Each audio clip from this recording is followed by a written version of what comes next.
Come, Holy Spirit. Come, Holy Spirit. Bless this unworthy priest, that I may share with humility and with the heart, and that people listen with their hearts. Come, Holy Spirit, come. Dear friends, first Friday, we honor the Sacred Heart. First Saturday, we honor the Immaculate Heart of Mary. And there's one more. First Wednesday, the Pure Heart of Saint Joseph. So keep in mind these three hearts. And how is your heart? Kumusta naman ang puso mo? Kumusta naman ang love life mo? Kumusta naman ang panahon? Ang init po, very hot. But you know, sometimes we're so saying, please think for a while how hot for other people. Yung po mga construction workers, under the heat of the sun, traffic enforcers. Kung isipin po natin, marami pong mas naghihirap. The farmers out in the fields.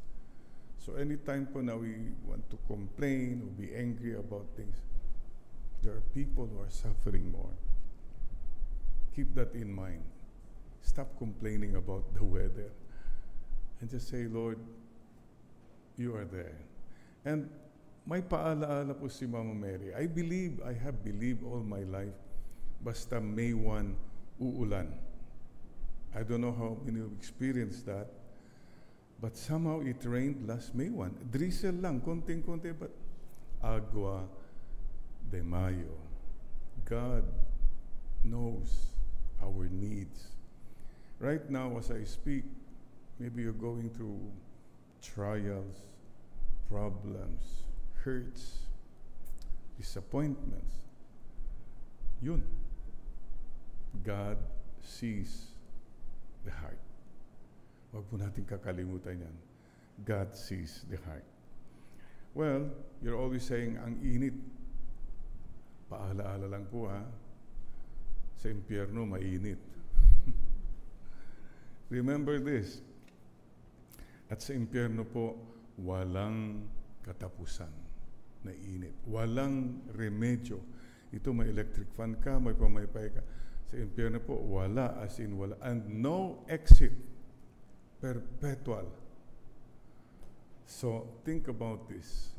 Diba? So, try your best to live in such a way that you don't end up in that hot, eternal heat. Okay, having said that, it's the month of Mama Mary. Mother Mary, the month of May, the month of Mama Mary. In this connection, tomorrow, I will do the Walk with God to Manaoag. From Manaoag from Urdaneta, Pangasinan to Manaoag, 13-kilometer walk. Simple walk filled with love, sacrifice. Mainit po. And I've been doing this for many, many years now, more than 30 years. Every May, first week of May and first Saturday of May and first Saturday of October. Walk with God, sacrifice with God, and pray with God. Along the way, confession. So, starts at 5 a.m. Urdaneta Cathedral and ends with the 9 a.m. Mass in the Shrine of Our Lady of Manaoag. Kasama po tayo. We'll walk together. And show us the Father. Ito pong napakagandang line in this Bible today. Show us the Father. Question. Sa buhay mo, what are you showing? Showy ka? Anong palaging pinapalandakan mo sa tao? Yung beauty mo? Mga iba naman, yung katawan nila. Viral na. That's all they're showing. Iba naman, they're always showing their wealth, their jewelries. Merong kwento nga po yung mayaman, pero medyo mayabang. Ang hobby niya, pupunta sa market. Susuot niya mga gold niya, dami. I mean, para lang makakuha yung mga iha, magkakano dyan, 1 kilo dyan, magkano dyan, may mga gold naglilin. Sabi ng kinder, ang yabang naman. Magkano dyan iha sa bandarian? Sabi ng tindera, tigsi 50 yan. Oh, may gold din siya sa ngipin. Ganun ba? Kapatid, what are you showing? That you are better? Yun lang buong buhay mo pinapakita, mas magaling ako, mas mabait ako. Is that all you're showing? Meron ba kayong pewtaw? Naku, para lang may slang siya daw. Opo, anong gusto niyong pewto? Sabi naman tindera, yung pula, yung pute. You know, so, you don't end up your whole life showing that you're better, that you're more intelligent, you're richer than others. What for? In the end, did you show the Father? Yung po palagi kong, God, I hope I'm showing the Father kahit papano.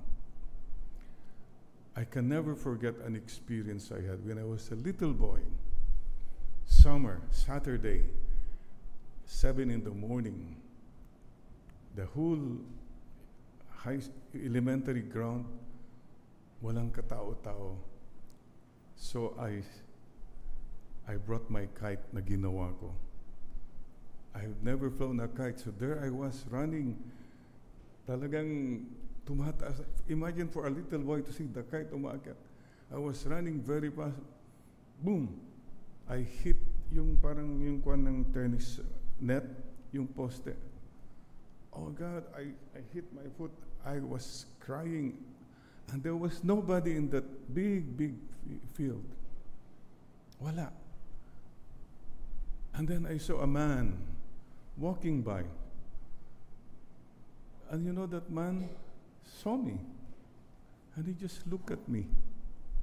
And then walked on. I expected, matanda na ito adult, expected kahit papano, nakita niya akong namimilip. You know, I have forgotten the pain of my foot, my leg. But I can never forget the pain of seeing that man just stare at me. Just walk on. He did not show the loving Father. Mga kapatid, please ask yourself, how many times we hurt people because we did not show the loving Father? Nanigaw ka, nagmura ka, nangchismis ka, nanira ka ng mga tao. At the end of our lives, please remember this. Yung mga pinapakita natin, the most important thing is, kahit sana papano, naipadama ko, naipakita ko ang pagmamahal ng Diyos. Ang kababaang loob ng Diyos. I have shown the generosity of God. I have shown the kindness of God. And the gentleness of the Blessed Mother. That's all. Yun pong paalaala sa atin today on this first Friday. Lord, help me to show you na sana po lahat ng mga makaengkwentro ko, kahit papano madama nila at maalala nila na may Diyos. You know why you cannot show the Father? Because you're always showing yourself. Di na nila makita ang Panginoon kasi ikaw lang nakikita nila. So, I always say this, very important po sa buhay natin. I hope you learn this. Otherwise, you'll never have true peace. Learn the 3 steps. Make it 4. Learn to slow down. Hindi yung abante ka ng abante, your own agenda. Slow down. Second, learn to stop. Number 3, learn to step back. And number 4, learn to step aside. If you learn these things, you'll have a more peaceful life. If you learn these things, mga kapatid, you will show the Father more.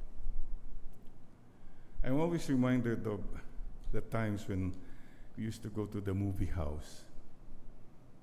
Noon, pagpasok mo sa movie house, sinong sumasalubong sa'yo? May flashlight pa. Yung usher, yung usherette. No? Sinisindihan niya, madilim, tinuturo niya yung dito, upo. And you know what? We don't even know who he or she is. Yung usherette po, hindi pina-flashlight yung mukha. Hindi po. Pina-flashlight niya yung daan para you can sit down and enjoy the movie. Ganun po siguro ang sinasabi ni Saint Philip and our saints today, Saint Philip and Saint James. Don't put the flashlight on yourself. Flashlight mo yung daan para makita ng mga tao ang Panginoon. Amen. Yes, Lord. Sana po, pagharap natin kay Lord, masasabi din natin, Lord, I tried my best to show you. I tried my best. Ipakilala ko po kayo. I tried my best na madama ng mga ibang tao ang inyong presensya at pagmamahal. Like Mama Mary, our loving Mother. Please bow your heads. Panginoon, we still have so much to learn about true loving and true humility. Marami pa ho kaming dapat matutunan. Please stay with us. Be patient with us. Help us to be patient with ourselves and with one another. Remind us again that it is in losing ourselves that we find ourselves. It is in forgiving that we are forgiven. It is in pardoning that we are pardoned. And it is in dying that we are born to eternal life. Lord, Mama Mary, help us to die to ourselves and let you shine.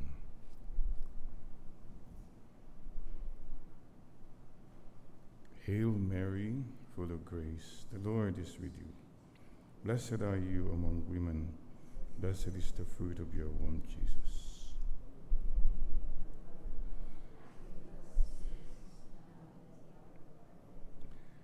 Amen and amen.